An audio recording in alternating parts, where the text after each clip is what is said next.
Take the podium, Mike. It'll be the best. How are we doing today? Good. Good. Second row, we'll open up the questions. Doug? Morning, Ed, how you doing? Hi, Doug. Hey, I just wanted to, Urban talked about Taylor Decker kind of coming of age after the game. Just maybe what are your impressions of him? How's he come along this year at the start? Good. I mean, his progress has been what we hoped. Getting experience, continuing to play, being around other guys in the group that are very good players, learning how to practice, and he's becoming more consistent. He has great talent, and so he's a young kid.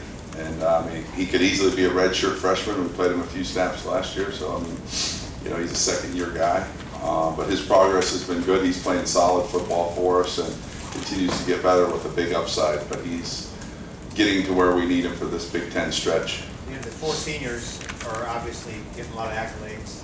Is there a drop-off between those four guys and then to him, or is it a pretty good fight? It's a very good fight.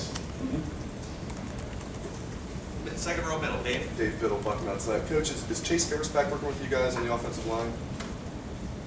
He isn't yet. Yet? We'll see where that goes. I mean, you know, with some of the injuries they've had over there, he's been on the defensive line, so we'll see where we go when everything's healthy over there.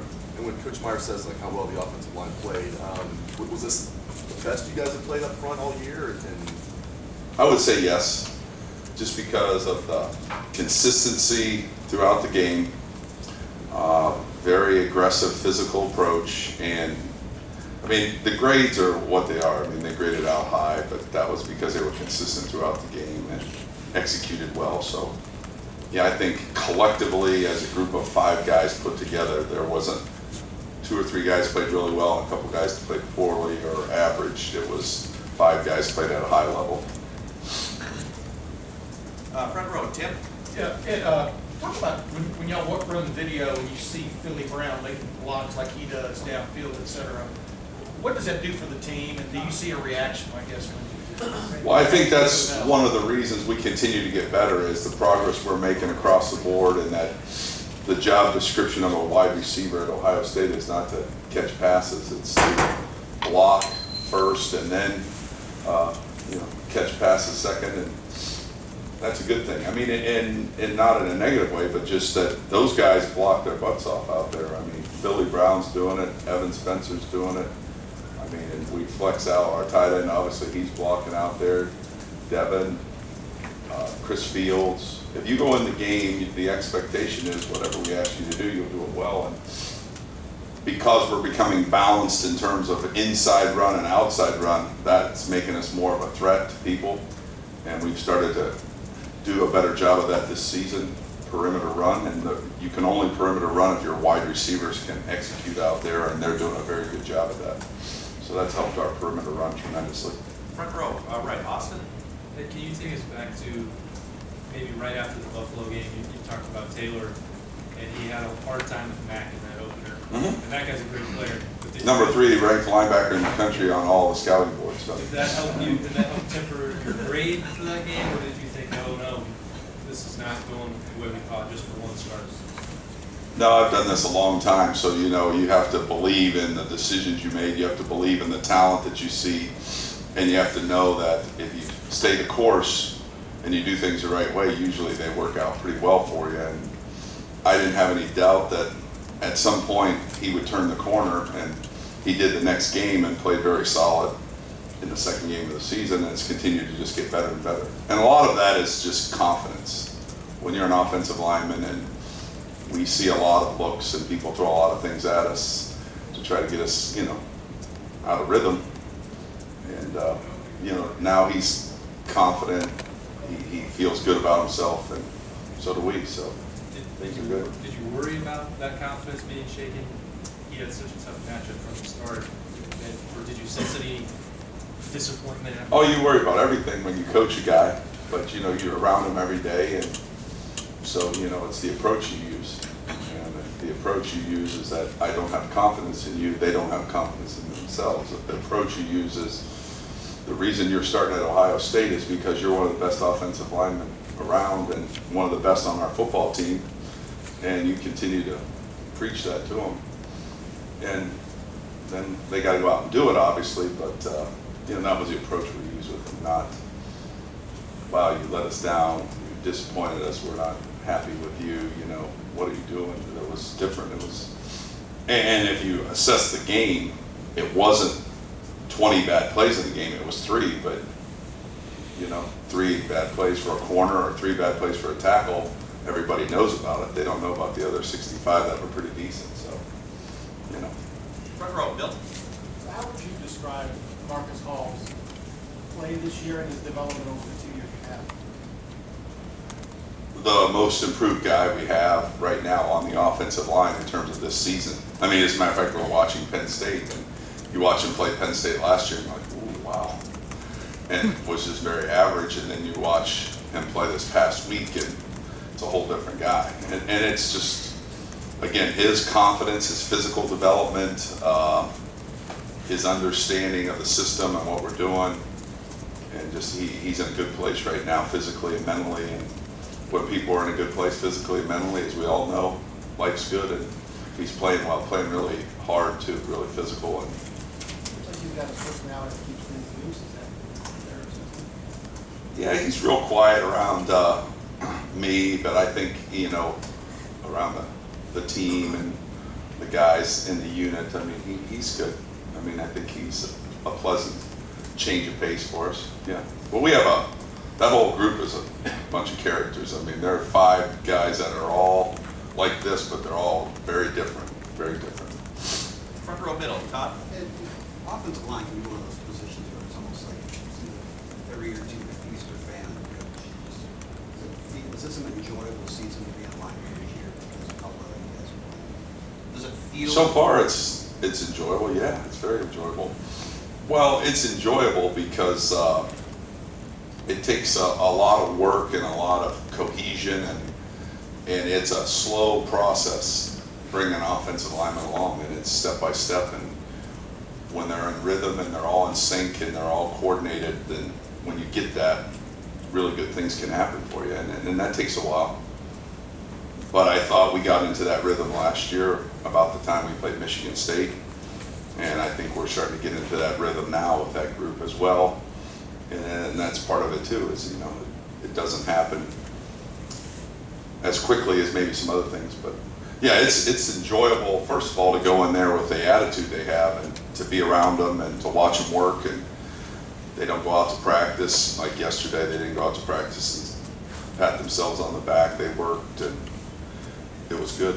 And so when you're around guys that are willing to work hard, take coaching, and have talent, and they enjoy what they do, and it's funny too, because they all want to get better still. There's nobody, I mean, every one of them's talking about, what do I got to do to get better? These are things, and got to keep them motivated, so we keep them on edge a little bit. Back row, Ari. Coach, Bill O'Brien came to Penn State with some tough situations with NCAA sanctions and still did pretty well on the recruiting trail. What have you seen, just, you've recruited this area for a long time, from just the way Penn State has been able to carry themselves, and how do you kind of think that they'll continue to be a player in the game recruiting now that some of those NCAA sanctions have been lessened in recent weeks? Well, I just think that he's doing a good job overall, considering all the circumstances that have been presented to him. He's done a good job of preparing his team. He's been doing a good job of recruiting and selling his vision for his program. And when you do those things and you're a good person, and obviously he wouldn't have gotten that job if he wasn't a good person and a good football mind. And so people can relate to him, I'm sure, and people probably like him. And then, they have a football tradition there too. So, all things put together, I mean, I think he's focusing on what positives he can sell and what they're doing well and what their future is, and not focusing on the things he can't control that came before he got there. So, I mean, that combination, I think, and then their proximity to a lot of players on the East Coast helps them as well. And they recruit hard. I mean, they don't just hope you come. I mean, they recruit guys. So they go after them and recruit them hard, and people want to be loved and liked and recruited, and so they're doing that too. Front row left, Doug. Ed, we all know that this offensive line is playing well, but could you give some context of, in your career dealing with offensive lines, how often you have a group with this experience, or how often you have a group with this kind of cohesion? You know, has it happened a lot to you, or is this kind of rare?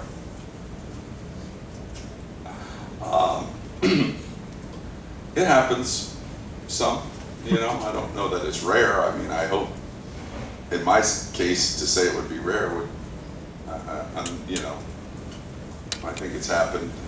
The last stop I was at, I know it happened. I know it happened at the stop before that. So, I mean, every place I've been, at some point, we've had good offensive lines, and I think, you know, that's what we strive to do. I mean, I understand the importance of that. You know, if our offensive line plays well, we have a really good chance to win a game. If they don't play well, there's a very slight chance that we can win a game. So it's my obligation to get an offensive line ready to play at a high level so we have a chance to win every game. And I take great pride in doing that. And if you have talent, and you have players that will work hard, and you have players that are coachable, then you can put together a good offensive line as long as it's based on fundamentals and effort. So, I mean, we talk about, you know, technique and toughness for our offensive line. Those are the two trademarks of what we want to be: real good fundamentals and a very tough outfit. And we practice that way. And because we practice that way every day, then things happen in the game. We're prepared to be in those kind of battles and play that way. So, you know, it's fun when it does. But I mean, I've been around it enough because I've been doing this a long time, I guess, that, you know, I've been exposed to good O-line play. And, you know, so that's my expectation, that when my group jogs out there on the field, they're going to play good, and they're going to be well coached, and they're going to be ready to go, and they're going to help us win games. So anything less than that, then I'm not doing my job. So. Are they competitive with each other in terms of like who grades out as a champion, or who gets offensive player of the week, or? They're competitive, but they are not competitive in that, why did he grade higher than me? Why was he this, or why was he that? They're not that. That's slightly selfish. They aren't that at all. They couldn't be happier for Andrew Norwell being co-champion, or Jack co-champion, or this guy's first team all-conference last year, this guy's second team. And when, you know, we talked about Marcus having maybe his best game of the season, probably was for sure. I mean, the first thing we did when we walked into the meeting room and I summarized the game before we watched the film, and we're talking about the grades and we're talking about some corrections, and somebody says, I think we should have 3 claps for Marcus. And in our room, when you get 3 claps, that's a big deal. So if somebody comes in, Coach Bruce comes in to visit, it's 3 claps for Coach Bruce. Ready to go. We give him 3 claps, and it's all in unison, and the whole team wanted to give Marcus 3 claps. So when you do something really good, that's how they acknowledge it. So it's really a pretty good thing, and they're proud of Taylor too.